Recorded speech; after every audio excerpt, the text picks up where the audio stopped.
What's good, gang? It's your boy on Rowan. I'm back with another video. Today we get into a reaction.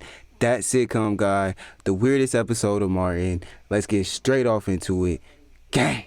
Alright, so if you're familiar with this channel, then you already know that I'm a die-hard gang? Martin fan. And today I just want to talk about an episode that's always stood out to me in the series, and not because it's a bad episode or anything like that. It's actually pretty solid and hilarious, but everything about it is just off. From structure, it's literally playing in my room right now. Dynamics, and you know, at a certain point in this episode, you're not even sure what's real anymore. So without further ado, let's just get right into this one. This is the weirdest episode of Martin. The weirdest episode of Martin. Which episode y'all think it is? I ain't even gonna lie, there's plenty of episodes, but not plenty of weird episodes, plenty of good episodes. That's why I'm like, what is he talking about in this video? Season 2, episode 20. I'm about to go watch this right after this video. It says, dang, I'm clicking the wrong cams. Crunchy Draws, Season 2, Episode 24. 24 Crunchy Draws. Now, first off, this title is already just hilarious, but let's just talk about the episode, because it opens up and right away Martin's in his apartment with his robe on, and there's candles lit everywhere, the lights low, all that kind of jazz. You know, it's this whole romantic setup, and he's talking to somebody at the door, and that person walks through the door, and it ends up being Pam of all people. And you know, you just kind of assume that it was Gina, is this the episode where he done? Is it? Cause I know there's an episode where he fall in love with Pam, but it's in a dream.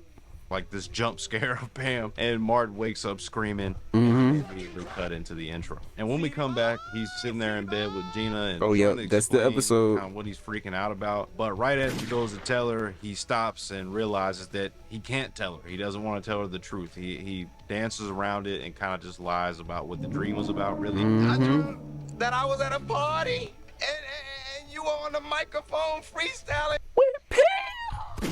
Gina, I was embarrassed by your non-rhyming skills. So Gina just gets annoyed with him and tells him to go back to sleep. So he does. He's so as soon as he gets back into the dream, him and Pam are sitting on the couch drinking this wine, saying some of the most disgusting commentary between the two that you'll hear in the entire series. Yeah, because actually they never flirted this. They was flirting like Martin and Gina.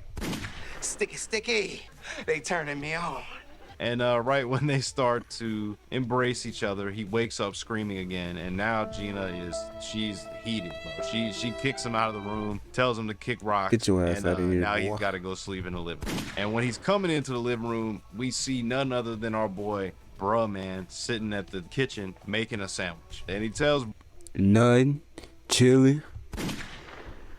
He be going through the window all the time. The dream and kind of what he's going through. And so bro man hits him with some actual deep philosophy, basically telling him this might be a repressed desire or something like that. And that's what these dreams are for him. Hell no. Ain't no way. You got a depressed desire for Pam? Fraud and them said, who fraud? You know, the wife of lies. When he said the dreams are like repressed desires are the things that we wish we could have. Martin is shocked to hear some philosophy coming from bruh man, but it actually makes him start to tweak out a little bit. And so bruh man says his goodbyes and he dips, and then Martin goes to laying back down on the couch and he tries to get some more sleep. And so the dream continues just a little bit further as he's kissing the buckshots. He wakes up screaming again, and his boy Tommy and Cole are there in the living room, and they're upset with Martin, asking him what's so important that they had to get up and come over at 4 in the morning. Yeah, so he explains kind of what the deal is, and they are clowning him, laughing about everything he's saying. They're not taking any of this seriously. And then Tommy basically tells him that, you know, dreams are crazy. All kinds of crazy stuff happens in them, and it's kind of out of our control. You know, it's just fantasy. You know, whatever it is, it doesn't mean anything. Brother, we all have crazy What y'all think? You ever had a dream that you wanted to come true? dreams, man. It don't mean anything. And so him and Cole end up dipping out, and Martin's sitting there and he's just thinking about what Tommy said. And as he's doing that, Pam just so happens to walk through the door claiming that she just left the party and that she just needed a place to crash for the night. And at first Martin seems super uncomfortable with this, and he doesn't want her to be there. He tells her, tries to figure out any other way for her to get home, and she's not going for it. So Instead, he actually decides that he's gonna confront the his issues that he's suppressed having. desire. He tells her about the dreams he's been having. I've been having some wild dreams about you. Say what? And then they get into this weird kind of hate you and hate you too type of thing, and it's really about this, it's about something else obviously, and they start making out, and all of a sudden Tommy and Cole pop up from behind the couch, and Tommy's got this huge afro and Cole's sitting over there on the side bald with glasses.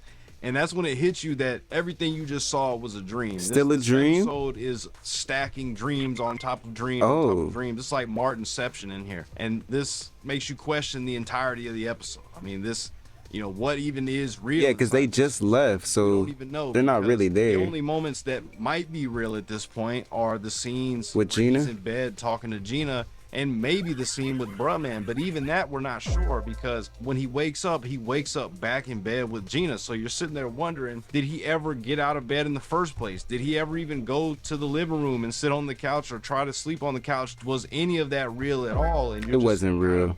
Not sure. But regardless, Martin wakes up here and he tells Gina about what's going on again, and she tells him that the only way to get over it is to finish the dream and see it through. And so he reluctantly agrees to that, and he decides to finish the dream. And when he goes back in, him and Pam are continuing this romantic night. Are they married? This is where the twist happens, because he ends up dropping a giant weight and murdering her. And it was actually pretty gruesome, for a sitcom death. They showed the hands twitching and all this, like it was the feet twitching, all this. It was a little bit wild for a sitcom murder. I'm not even gonna lie to you. Regardless, he's smoking her pack. He believed that all of this wasn't about sex at all. It was, he's vindicated in his feelings that he actually does hate her, and his fantasy is murdering her. So I guess that's something. But there's a extra twist here where they show Pam another across town dream having the exact same dream, but instead in hers she ends murdering Martin, so they're both dead. up killing Martin. So you kind of realize like they're both having the same nightmare about each other. But again, like I said, you're kind of left wondering if any of this episode was real. Like, was the whole thing just a dream? And to throw the cherry on top of how weird this episode is, they put an Otis skit at the end. Like, this is like really, really weird, because these type of skits, when they do happen, they don't always happen, but when at the beginning of the show, usually or in the middle, beginning of the episode, right before the intro. Correct, if anybody knows this, yeah, true. If I'm wrong, I looked around, I was checking a bunch of episodes, I didn't check them all, but I couldn't find a single other episode where they put the skit at the end, after it. And so, like I said, they're just throwing. So if you made it this far, extra and weirdness boom, to this episode structurally. And all in all, I think that's why this is just the weirdest episode to me. It's not a bad episode at all. I actually really enjoyed it. I actually just watched this episode. This kind of mystery of what was real, what was not. And then scenes between Pam and Martin 100% made me uncomfortable as hell. But at the end of the day, I liked the twist, the payoff. It kind of made everything make sense. And I didn't have to feel like, oh, that I just watched all of that for nothing. Either way, the structure and these dynamics, and most of this episode is just like all over the place. And again, you're not even sure what's real. It feels like you're watching Martin's subconscious or something like that the entire time. Yeah, it's like Martin's dreams the whole time, and then his skits are crazy. You're just inside the mind of this guy, and like I said, somehow it still works. I still love the episode. But either way, I just want to know what you guys think. What's the weirdest episode to you? Do you agree with me on this one? Or for real, what's the weirdest episode to y'all? And then also, y'all want a Martin and Gina type love or what? Because I think I definitely do. I was lagging for a second, but I fixed it. But anyways, y'all, I'm going to catch y'all on the next one. Your boy is tired. I'm about to actually go watch Martin. So y'all better go watch Martin too, and I'm gonna catch y'all in the next one. Peace. With a brand new face and a brand new waist and a brand new coupe on a brand new day with some brand new racks, and I can't